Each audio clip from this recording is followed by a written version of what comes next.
Hi guys! Today I'm going to show you how to add apps to your desktop on Windows 11.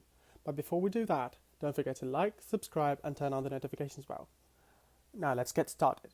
First of all, right click, choose Personalize, and then scroll down to Themes, and then scroll down again to Desktop Icon Settings. Now here are the basic apps that you would want to find on the desktop. After you choose your preferences, you're going to click OK, and that's it.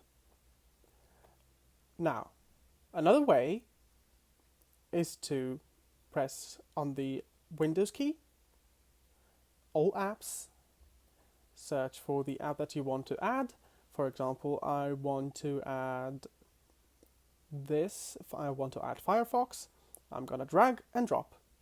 Simple as that. Thank you very much for watching. I hope this video helped, and see you next time.